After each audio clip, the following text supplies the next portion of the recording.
Today's guest is Paul Gwilym, founder and CEO of Boomerang Cardiff, a community-led charity built on dignity, responsibility and practical action. Paul's leadership is shaped by lived experience, having faced business failure, financial loss, homelessness, and a moment of profound personal crisis that brought him to the brink. From that turning point, Boomerang Cardiff was born. As community need became clearer, Boomerang evolved, while staying true to its core mission, tackling poverty in all its forms. I'm Lawrence Windmill, and each week I sit down and interview people like Paul, leaders from the community, business, sport and entertainment, because any success, real success, is never a straight line. This is no straight lines, stories of the unbreakable, and a big warm welcome to a true community champion and a real force of nature, Mr. Paul Gwilym.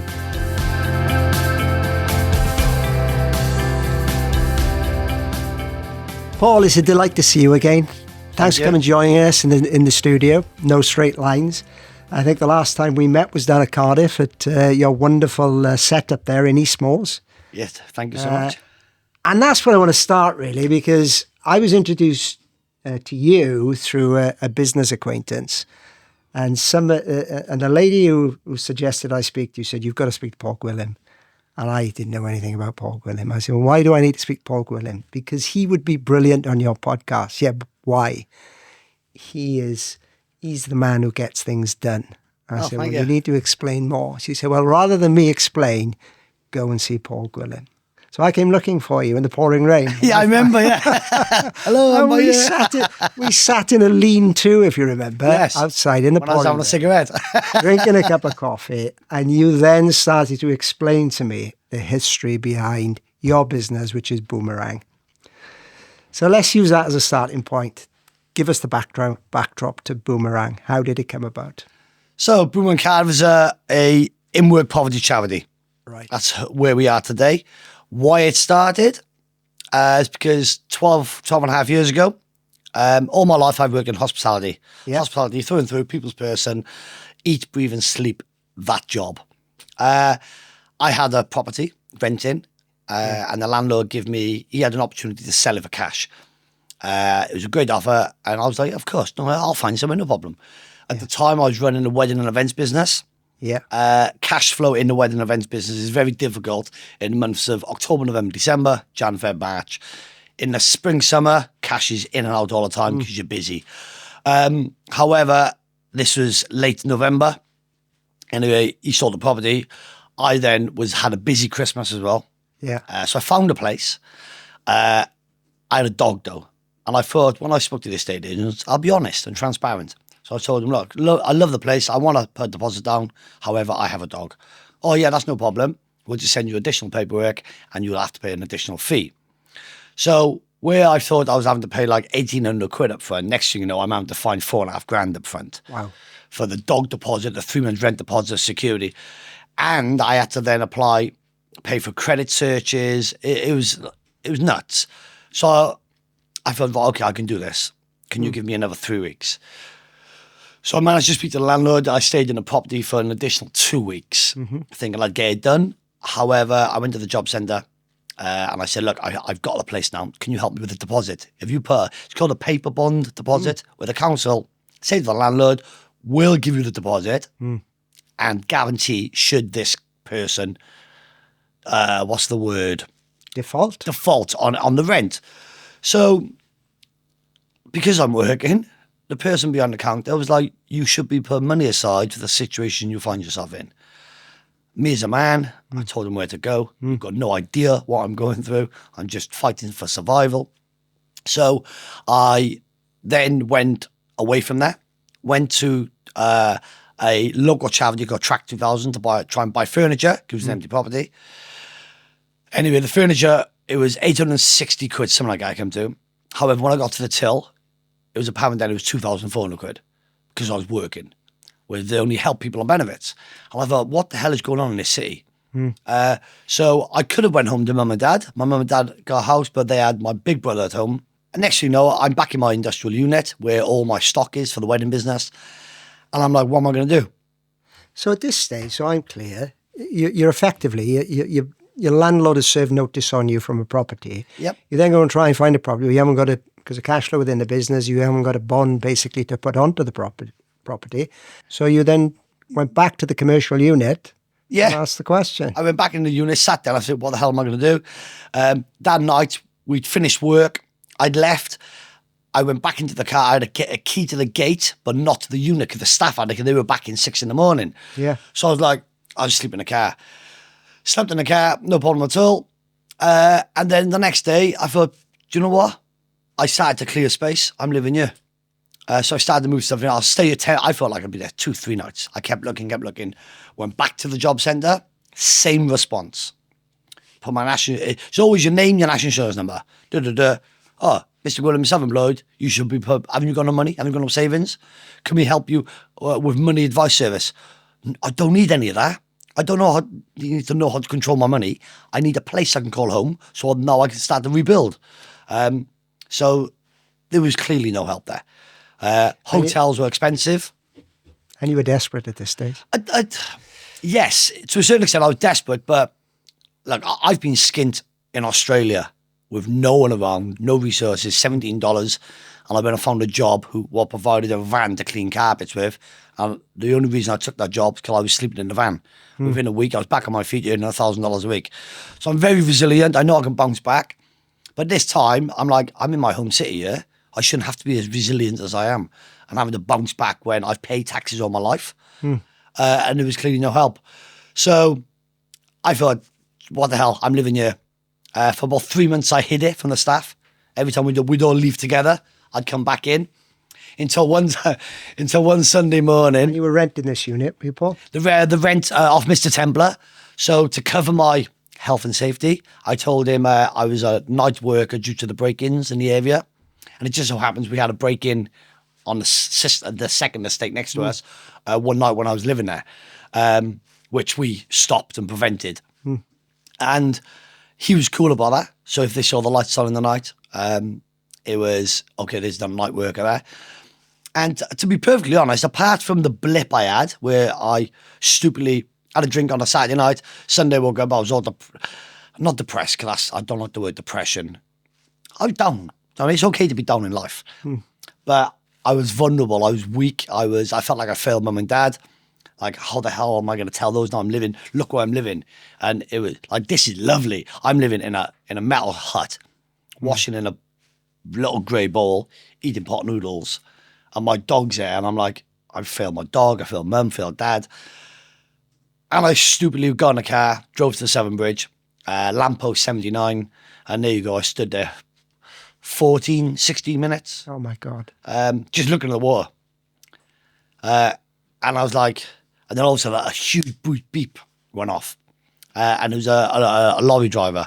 Beeped the horn. I looked. My dog was in the front of my car, barking like hell. And I saw, it was like a light bulb went on in my head. And it's weird. If you imagine like going through space, all my whole life flashed before my eyes. And I thought, what am I doing? What the hell am I doing? I've been through tougher than this. So the police turned up, took me across the bridge, and it's called Pellins Point, I think it's called, Pellins Point, which is a little roundabout on the other side of the bridge. They took me on the left-hand side, asked me, am I okay? Asked me some crap. I'm like, look, I don't know what I was going to do. I don't know if I was going to jump, if I was. At that time, I was ready to jump. But I'm fine now. I'm talking fine. They breathalyzed me. I had no alcohol. I was all good. So they were like, come on, and we'll take you back over. But we suggest you're going to see a GP, all the usual tick box stuff. There was no compassion. There was no care on reflection. And I even got charged to come back into Wales. I had to pay the bloody toll. That's what really peed me off about that night. Paying to get back into my country, where it was the country's fault. And to a certain extent, why I was going to end it anyway. But so, my God, the acceleration and the sequence of events were quite dramatic, weren't they? Upon reflection now, at the time, I was just fight or flight. I was playing survival mode. And if that lorry driver hadn't have done what he had done, God forbid. I'd like to think I wouldn't have, but at that precise moment in time, the way my headspace was, I was more of a hindrance being on Earth and a burden than My being God. dead. That's my mindset. So that's a massive triggering moment, isn't there? You were right at, I suppose, rock bottom is the way to describe that. I can't think of possibly much worse than that. Yeah. So where's the recovery from then, Paul? How do you find a way back? You get back on the Nobody other will ever tell me no again. So that's what I'm getting at. So when the police escorted you back across the other side of the bridge, you had to pay the toll or whatever. It's £3.60. I'll never get back. £3.60, and I'm assuming you ended up back in the commercial unit the following morning. I went straight back there, yeah. So where does your journey then begin? Was that the starting point for Boomerang? That was the starting point of Boomerang and me turning into the nutty professor of Back to the Future. I literally, I had OSB board. I think it's, OSB. I didn't have any whiteboard, so I got OSB board. Yeah. So I cleared it all, and my pen, I remember my pen wasn't working on it. So I got sandpaper and I sanded it all down while I hoovered it. And then my marker pen started working and I started writing down Buddha, karma, paying it forward, giving it forward, paying it kind. All these analogies I'm trying to think of as how I can help others, but to help me. But working people only, working men predominantly. And this is, we talk about lived experience. This is because you were a working person with cash flow issues that needed help that wasn't there. And then out of this adversity, you suddenly found what you thought was a potential way forward to help others. I think in reflection, I found my purpose. I found my meaning of life. The light bulb moment. That light bulb moment was, people talk about near-death experiences. I'm not religious. However, I've just stopped and watched a guy in Newport when I was lost looking gay. Yeah, that's mad. I've just stopped and listened to him do a prayer and I've taken half him. My God. And the older I get, the more I believe in some sort of different, there's someone out there, there's a faith. The faith starts here. Number one, you've got faith in yourself. When all is said and done, unless you've got faith in yourself, no one else will have faith in you. But you need some sort of guidance. And I was on my own back then and I needed to guide myself. And I thought, I want to help working people. And like I said, Nutty Professor mode kicked in and I had all this written on the wall. And I was like, how can I do? Okay, marketplace. People are struggling for furniture. That was one of the main reasons. My money was going to be spent on furniture, which stopped me paying the bond. So people are working, let's help them. So I started collecting wash machines, fridges, beds. From where? Marketplace. When people are offering it, a lot of people... Facebook Marketplace. On Facebook Marketplace. A lot of people need to get rid of stuff if they're moving house, moving flat, or they got new stuff being delivered. The way our recycle system, it's flawed. You phone the council and it's 3 to 9 weeks collection. So they're happy to give it away rather than sell it. If they sell it, you got the tyre kickers who will say, it's up for 50 quid, can I give you £10, will you deliver it?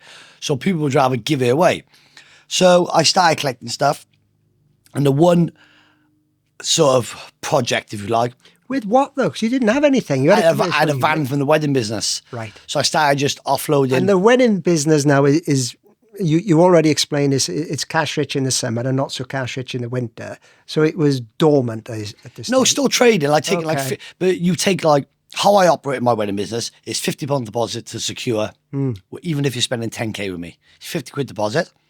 2 weeks before the wedding, I'll sit down with you because by the time me and you have met 18 months ago, your ideas have changed. So 2 weeks before, we sit back down. I know ballpark what I'm providing for you. I must have, that was my number one rule, I must have a meeting with you 2 weeks before. And then now's the opportunity to provide, do you still need this, and this? Or sometimes there's an opportunity to upsell to them. Oh, well, you haven't got that. So the £2,000 booking would turn into a So the wedding business is quiet. That's over there. You've had this inspiration, the light bulb moment. You're collecting all these white goods, furniture, whatever, and you bring them into the unit. What do you I'm not even bringing them to you. I'm collecting them, leaving them on the van, going back onto Facebook. 'Cause I was known when I'm doing weddings on a Sunday morning when everyone's sleeping over, they wake up hungover. I'm up at 5:30 collecting stuff from hotels and for function suites. Right. I would quite often put a camera in my face and attempt, and I say attempt loosely, to sing along to a song.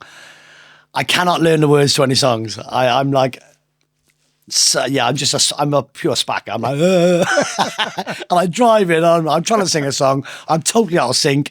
Yeah. But apparently people like watching it on a Sunday morning. And people would make requests. So Sunday morning, I'd go live, any request, and they'd try and think of the most difficult song. So I'd find it on YouTube, I'd play it, and I'd sing along, I'd watch it back, and I'd no editing, nothing, just raw, hurry up. Yeah. But I used to have loads of people going, Paul, I'm a bit down today. That just made me smile. Paul, you give me the inspiration to get off my backside again. And I thought, do you know what? That's wicked. And because of, I suppose, where it was so raw, what I'd gone through, I was getting the energy off people, having energy off me. Yeah. And it was I still get it now. I believe if you're going to do something, do it like you care. And the minute you stop getting that jelly belly, that weird feeling, that means you don't care. Stop doing it. And that's the way I've always been in hospitality. I'd walk into a room 500 people. And if my belly wasn't aching and I wasn't like nutting myself, I didn't care. Yeah. But luckily for me, I always cared. And this one girl was looking for a washing machine. I lived in Splot, and I happened to pick up. I picked a washing machine, I think it was like 2-3 days before. And I thought, yes. And I went to school with this girl.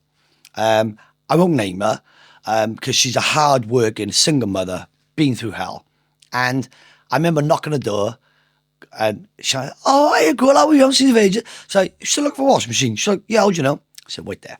Went to the van, got it out, and it was quite a light one, but I looked really hench and strong because I'm just carrying it like, there's a washing machine. But it was like, looking back, I felt so powerful, but I don't mean that in a cocky way. And you gave her the washing machine. I said, there's one, and she was crying and everything. I'm like, it's a washing machine. She said, I can wash my kid's uniform now rather than having to go to my mum's. I'm like, whoa, man, that's powerful.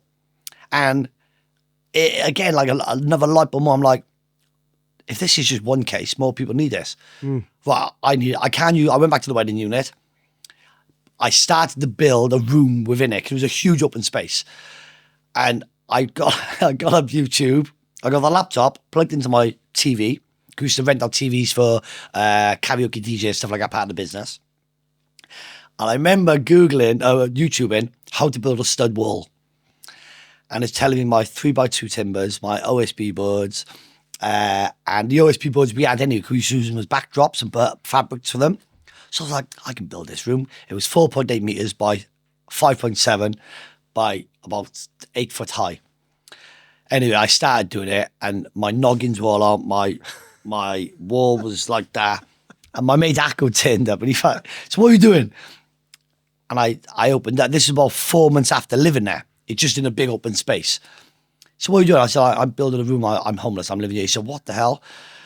And fair play, he said, look, I'll give aside Monday, Tuesday, I'll be done. So he come down and he helped me build it. And I'll forever be in his debt and grateful for that. Nice. I put white fabric. I lined it with I'm renowned for my staple gun. I love my staple gun.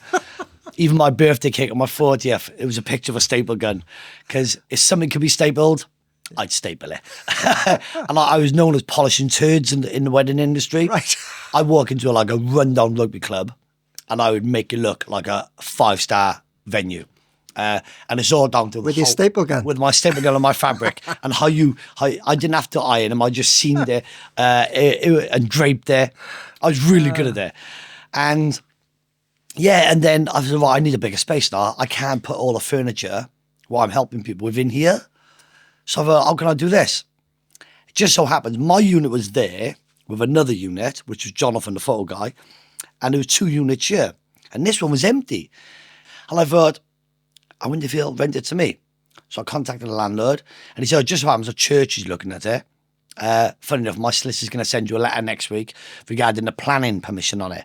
So the church applied for the change of use, and we all accepted it. And I was like, okay, the church have got it. However, because of the, what they call it, there's a covenant. There's a covenant on the land. Yeah. That you can't be parking outside the gates along the main road after 6 o'clock. Because apparently when the land was all given to the people to build on it, going back to the 70s, all these restrictions were put in place, which meant the church were no longer going to take it. So now I've got an empty unit with a change of use on it for a church community. So I went to the landlord, I said, well, can I have it now? He said, I don't want one tenant having 50% of my asset. I said, oh, come on, Mr. Templar, please.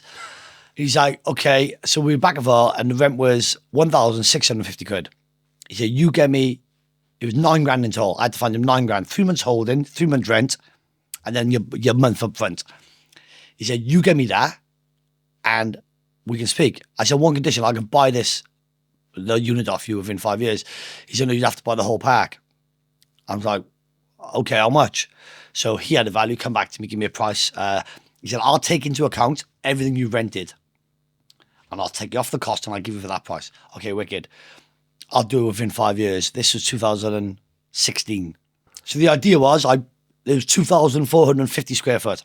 I have a party area with community feel, one area then pure stock, and then when working people come down for help, I'd be able to have 100 working people to a week over the year. Oh my God. So, and I think, so to back to Boomerang, at this stage, I'm assuming you're still living in the unit. I'm still living in the unit, yeah. So how are you funding all this? Where's the cash coming from? I started to package up my weddings and events. Yeah. So rather than a 2 grand package, I'd say, right, if you book now, £1,000, but I needed payment up front. Ah, okay.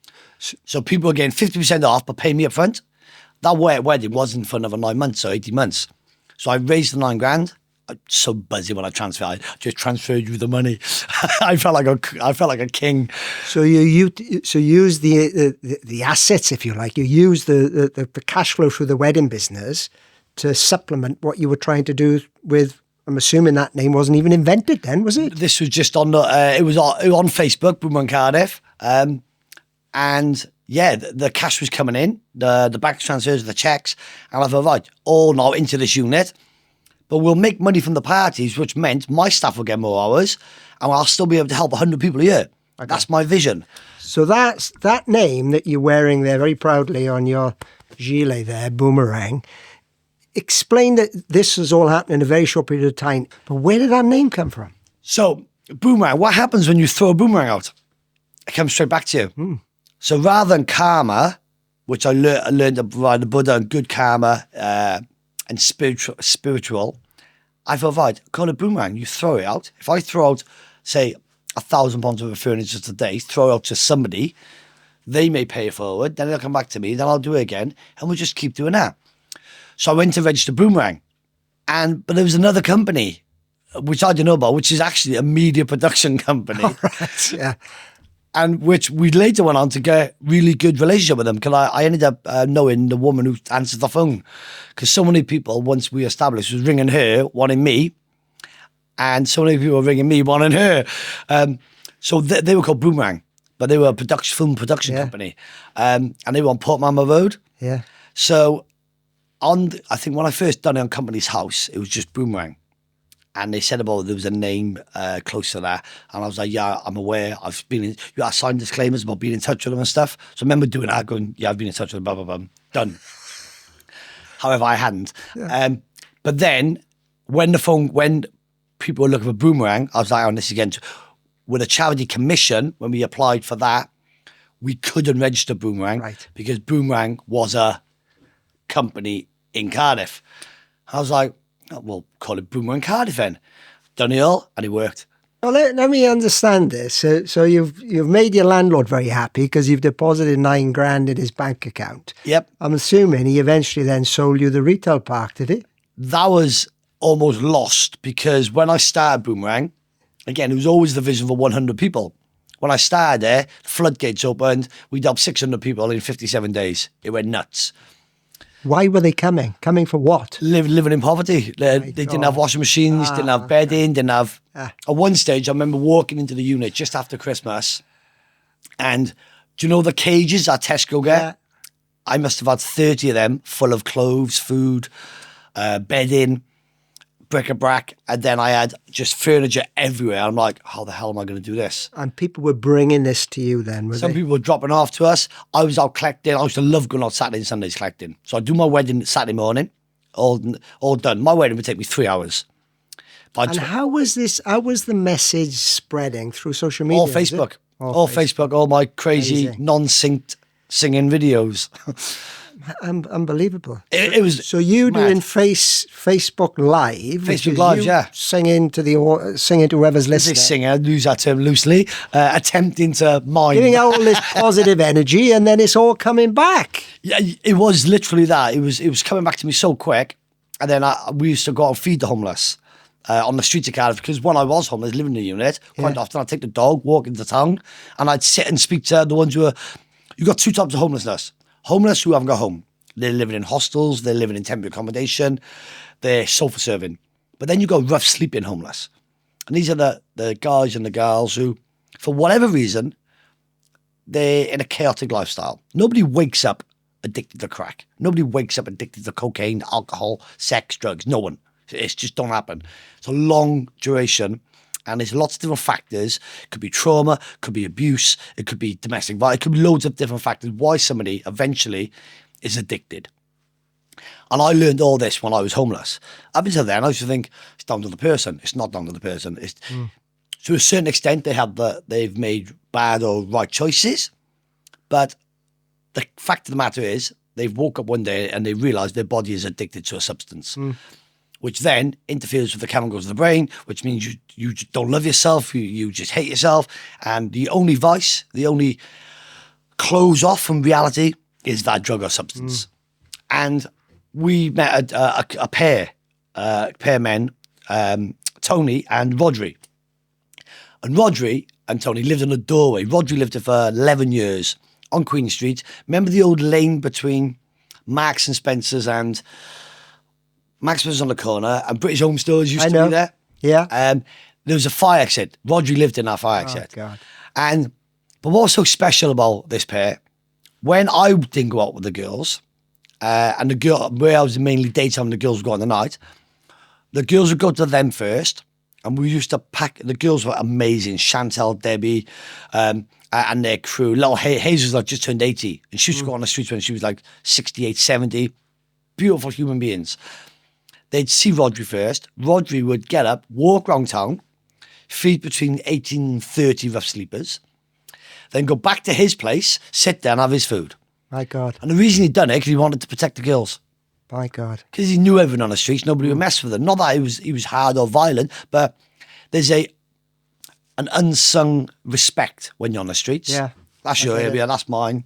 And Rodri, Tony was a big guy. Tony was like his protector in such a way. However, it later realised that the relationship between them, in a way, Tony was not empowering him, controlling him. Tony's now in prison for murder. Oh, so God. we're lucky that we managed to get Rodri away from him. Yeah. And this was in the March, April. So I got the keys in October. This was the March, April of 2017. We still haven't got charity commission status. So you're funding all this? I'm funding all of this. Rodri's agreed to come down to the unit. And I said, look, just sleep in the unit, it's fine. I allowed him to sleep in the unit. We managed to find him a place to live. And then when we started taking more photos of what we were doing to try and get more exposure, because I never wanted to go for grants. I had no intention of employing anybody. I wanted to totally fund this without anything and do it ourselves. But it was quite apparent when the utility bills come in and my insurance broker came, well, you're not insured for that.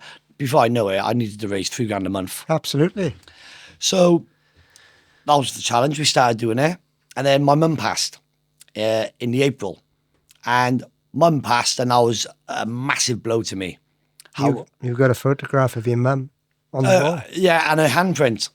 And it was also probably one of the most productive times of my life, where I've never dug so deep and worked so hard.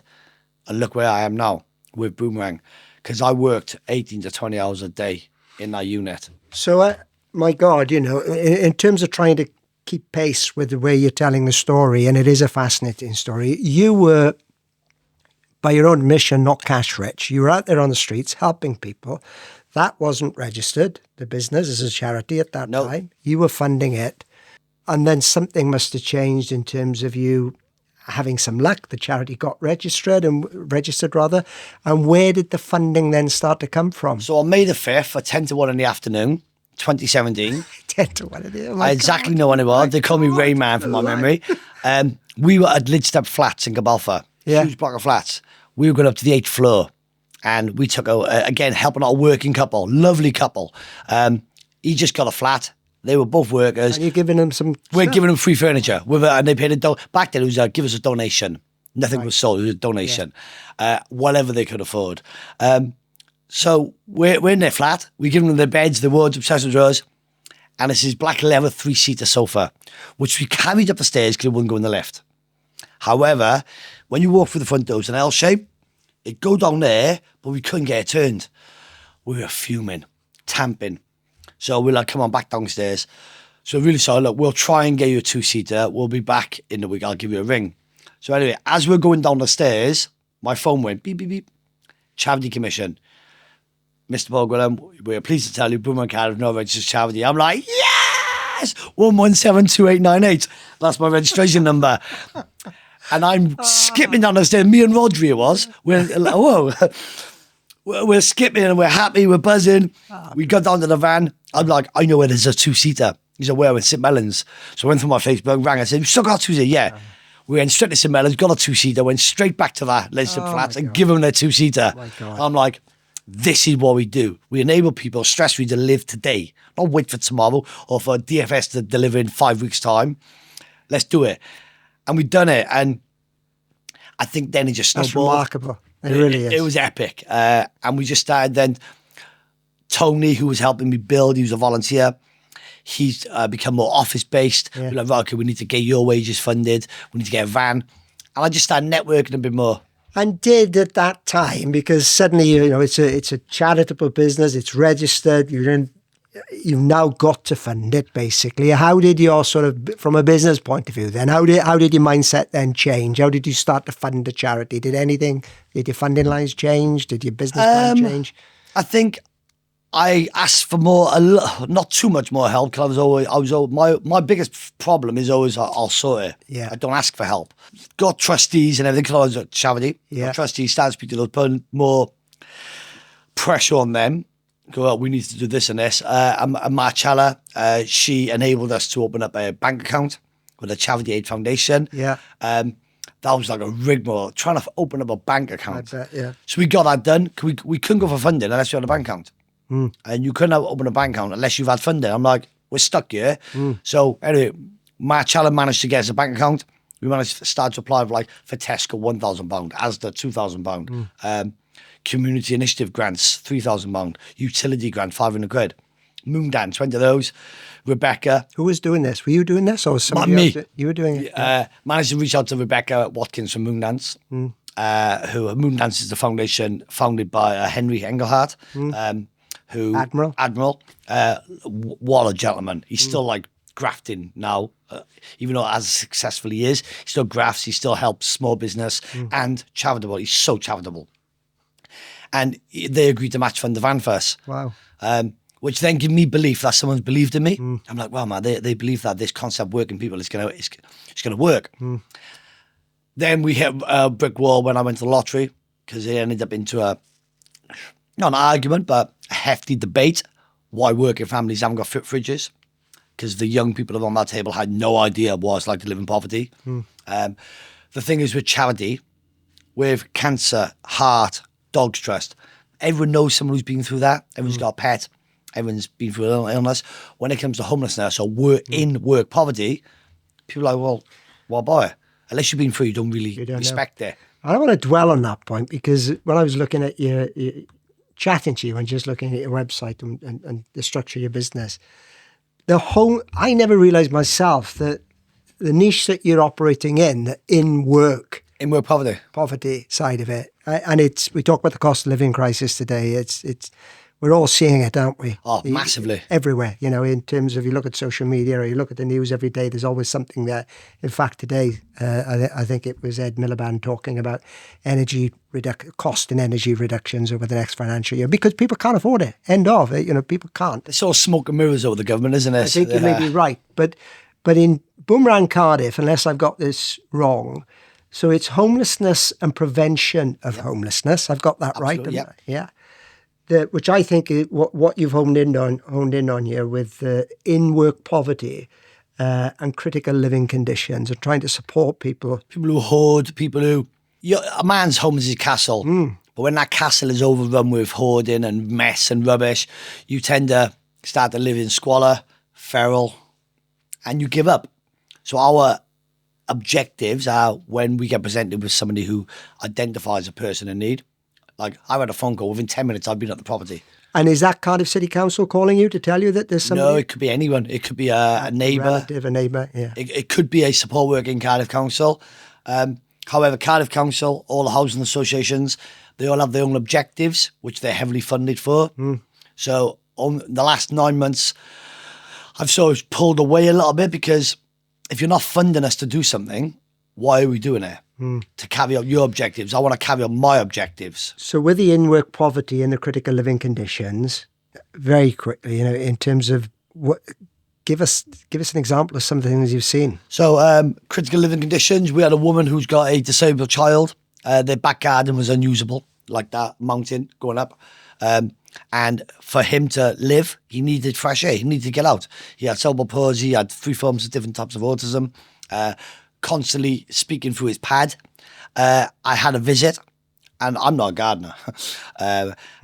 Quite the opposite. I hate gardening. Now I'm starting to like it, but back then when it happened, I was like, yeah, okay, we'll take the turf out there. We'll move that. We'll put some AstroTurf down. I know some people who may be able to help at a discounted rate.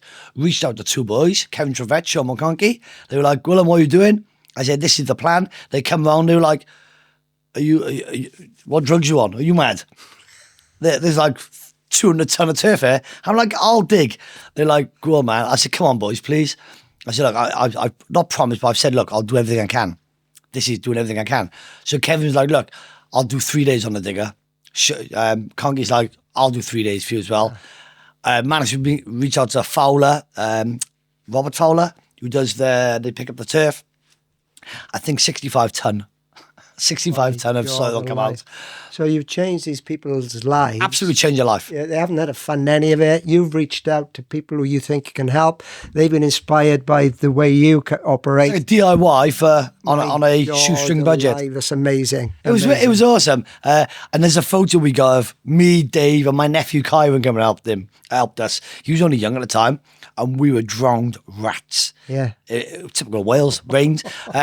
We got that. And other critical living conditions is when people are moving into a property. Yeah. You got concrete floors. You got nothing on the windows. Yeah. To me, that's critical living.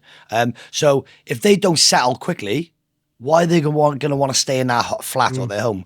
So our job, how we serve our community is, right, this is what we can provide. I'll provide a house pack. It'll be curtains, flooring, cleaning pack, food pack, plates, glasses, cutlery, pots and pans, kettle, toaster, microwave, beds, sofas, wardrobes, white goods. You're changing people's lives, Paul. You really are. Honestly. That's why I started Boomerang for. You really are. Now, I've obviously visited your site. It's not you any longer. It's you've acquired that whole site now, haven't you? It's yours. Yes, on July 31st, 2022. Amazing. After the lockdown, we almost lost it. Yeah. After the lockdown, we managed to get match funding. By a couple of different organisations, and now we own, mad saying, we own Templar Park. Amazing. Which will soon, I think in the future, we'll call it Boomerang Park or Boomerang Park at Templar Park. Because I also owe a lot to the old landlord, Mr. Templar, for believing in me and giving me the opportunity to get creative and create something. Oh my God, you're creative. And that space that you've created, you've got warehousing there, you've got storage there, it's almost like a community hub where people can come. I think lots have happened since you were there. Sorry? Lots have happened since you were there. Go on. Right, so now we have a community centre, which is operational 7 days a week. We got a circus in 3 nights a week. A circus? Circus, ampersand, upside down circus. We got, what they call them, ISJs, holding the roof up. And they were in the property, and it's something to do with a stress test, structural pressure test. And the place they were at, it wasn't going to work out for them. I just had a stress test done for solar panels. So I knew each girder would allow me to put on a 6 ton. I read the report, and I was like, okay. So they wanted somewhere. I said, well, I can do that. She went, how do you know? I said, this is like fate.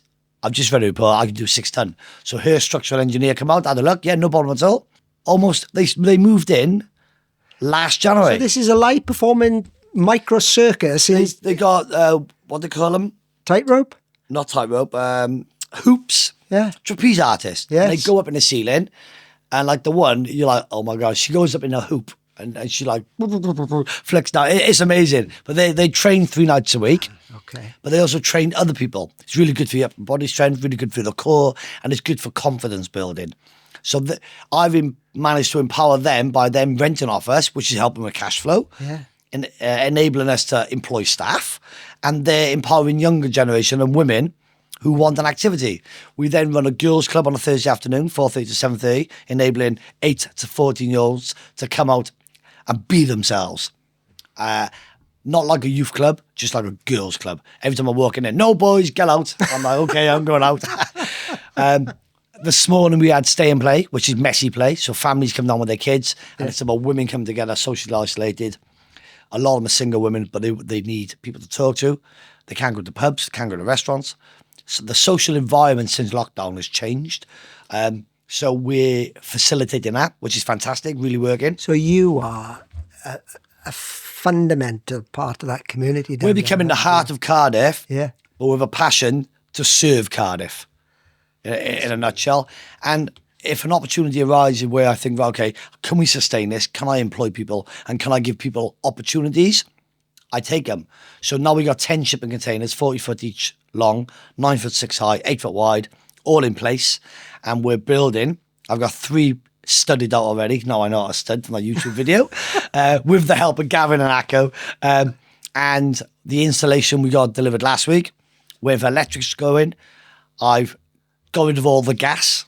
We are now net zero, got no gas on site. My God. Our website's run on green infrastructure.